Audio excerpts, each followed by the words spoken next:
John Turks here with Midline and Minden. It's Friday morning, April 14th, 2017. We're here with your Friday First Look video for the week. We hope to give you some tips here to consider throughout the upcoming Easter weekend to help you plan and prepare for your next week. As you can hear probably on the roof of the warehouse here this morning, we got a little rainfall coming in.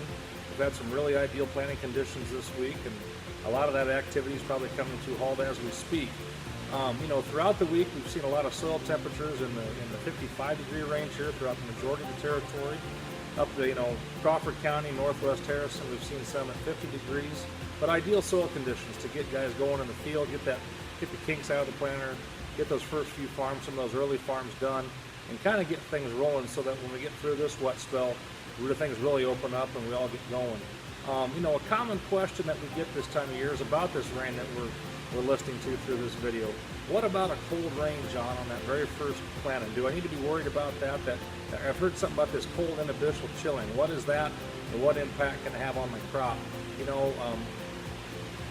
Some guys will be concerned about this, some guys will not. But I think, one tip, if it is something that you are worried about, we want to always aim for even emergence with our crop. We want to see every seed of the plant emerge at the, same time or approximately the same time. We don't want to see day or 2-day distances between things going on. Emerging, as that'll create competition within your own crop, and we'd like to eliminate that. That competition can be detrimental to yield, and so we'd like to manage that. But as far as handling a cool rain and the impact that can have on your crop, about a 12-hour window between leaving the field, being done, and that rain coming through. That first 12 hours is very critical as far as moisture absorption to your plant, to your seeds. And if we can avoid a really cold rain on that within the first 12 hours, I think we'll set that plant up, that crop up, that field up for success as far as even emergence and maintaining that yield potential at an early seedling stage. So with 50-55 degree soil temps and managing that early cool rain, I think we've got a couple things there. A, we can get going with, and B, if we just manage that, we'll ensure that our crop emerges evenly. As we talk about the early planting season, I know several of you have got split planter comparisons, side-by-side comparisons, things that you're doing this year. As you're beginning to already make things and do things, that'll help you make seed decisions for 2018. I think, one thing to keep in mind is that 2-point dry down advantage that DeKalb commonly has when taking a 111-day product as an example of ours versus a 111-day product of a competitor. If you do an apples for apples, you will see a dry down advantage to the DeKalb. You will have half your field drier than the other half, by an average of 1.5 to 2 points. I think if you want to go out and manage that in your field, I think it would be important to add 2 days to what you're doing on the DeKalb side of things. Like, for example, a 113-day DeKalb product like 6360 next to a competitive 111-day product, that's going to be a moisture apples for apples comparison in your field. It's also going to be a great comparison as far as minimizing the impact, the environment, rainfall, those types of things can have on that yield trial you're doing on your farm. If you do a 111-day competitive product versus 113-day, whether it's dry, whether it's wet, moisture like we've talked, grain moisture, those are all things that are no longer going to be in play, and it'll give you the best opportunity for a true comparison of the competition versus your elite DeKalb genetics. I'm standing here this morning in front of one of our Polaris Rangers with our shop vac setup. We really want to encourage you guys to let us play a critical role in that side-by-side and even plot scenarios. We feel like statewide we take a lead in doing local trials through our Plots Plus platform. We've got 20 of those corn replicated trials we want to do throughout the area. We think that, having grower data from guys that guys that you farm with, guys you have coffee with, people you recognize, we think that's powerful when it comes to making the 2018 seed decisions. So we go out with the concept of 20 of these corn plots, 7 numbers, all smart stack. We do that for the simple purpose of if you have a rotated environment or a corn-on-corn environment, we can meet whatever environment you have. We also follow it up with 10 trials of soybeans. Again, 7, 8 numbers there as well. To encourage you guys and just to say thank you for taking a part in those trials. We do own some season tickets, some club tickets over the College World Series. It's always kind of fun in June when the boys are in town to go over and sit in the AC, watch the game, go outside, take it all in. They got the bar that overlooks home plate. It's kind of fun to have a drink or two there. And just our way of saying thank you for doing that. We do currently have 4 or 5 of those sets left available. If that's something you're interested in doing, please give me a call at 402-672-6951.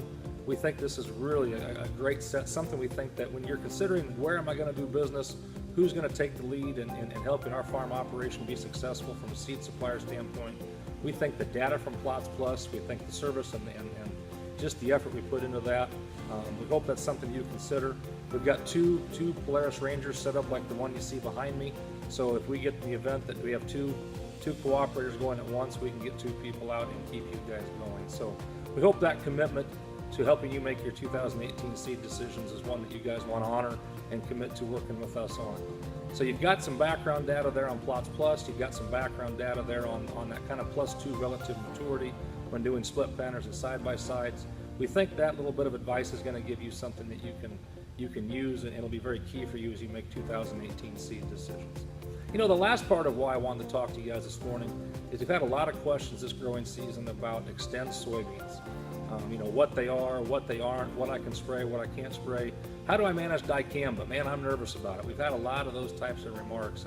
And you know, really in short, what it is, Monsanto's got a product called XtendiMax. It's their version of dicamba. It's formulated to minimize drift. BASF's also got a product called Ingenia. And those are the labeled products that you can go on Xtend soybeans with right now, whether it's a pre-emerge or a post-emerge standpoint. What this product is not a Liberty Link platform, it's not a 2,4-D resistant platform, and obviously we don't want to go out there with the wrong product at the wrong time and burn down something that's not ready to handle that type of chemistry that you're spraying. You know, we do have some tips here, and I think, you know, tips as far as spraying this, and I'll be speaking from kind of a bent of our XtendiMax Monsanto platform. If you need some Ingenia type of information, I'd encourage you to talk to your chemical retailer, but I'll talk to you a little bit about XtendiMax and best management tips for that. And when I say best management, there's probably a couple of angles that will come in here from the recommendations we've been getting now for 2 or 3 years from Monsanto. One is just a efficacy, a long-term usefulness of the product.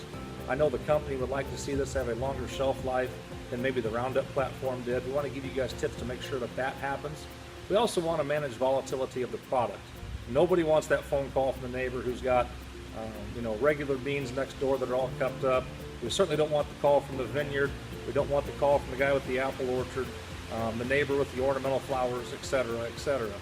So here's kind of some tips and things for you to think about as you're spraying this product. One, we're going to talk to you in terms of tens. You know, want to make sure you got a minimum of 10 gallon of you know, water to the acre that you're going out there with the product. And want to make sure that we're spraying under 10 mile an hour. A couple of those things are pretty common sense, but I think when you're using a product that could possibly get a little loose on you, those are a couple of things you really want to keep in mind. You know, height. You know, especially from a weed management standpoint, we want to be spraying weeds that are 4 inches or under. We also want to make sure that our boom height is no higher than 24 inches. Those are things, from an efficacy standpoint on the product, on the weeds that we're spraying, and from the boom height, managing that volatility. We really want to encourage you from a rate standpoint. Let's be no lower than 22 ounces of XtendiMax. Let's make sure that we're going to the field with that. Let's also make sure we're not using AMS. Inclusion of AMS in your tank mix is going to be something that's also going to add to the possibility for volatility with what you're doing. You know, another thing to think about is a little bit of you know, wind out there. Obviously, we don't want to be over 10, 15 mile an hour with any type of chemical product. I would tell you when it comes to spraying XtendiMax, let's make sure we're at 10 or under. I think that's going to give, you know, our best opportunity to make sure that we don't have this product volatilize on us. We also got a little thing called temperature inversion. I know this will sound really strange to guys to say that we want to make sure there is a little bit of wind. That 3 mile an hour to that 10 mile an hour range is ideally where we would like to be. Anything under 3, you risk temperature inversion just right out the blocks by having no wind at all. So those are some tips for you guys to kind of be mindful of as you're looking at going the field with XtendiMax on your Roundup Ready Xtend soybeans. I know I've had a lot of comments from guys about a problem farm or two, that they're excited to get this new product on farm and see how it tests out for them. So with that, guys, again, my name is John Tarks. We're here with Midline and Minden. My number is 402-672-6951. Always be glad to help you in any way we can. It's Friday morning, April 14th, 2017. Have a great Easter weekend, and we'll look forward to talking to you next time. Thanks so much.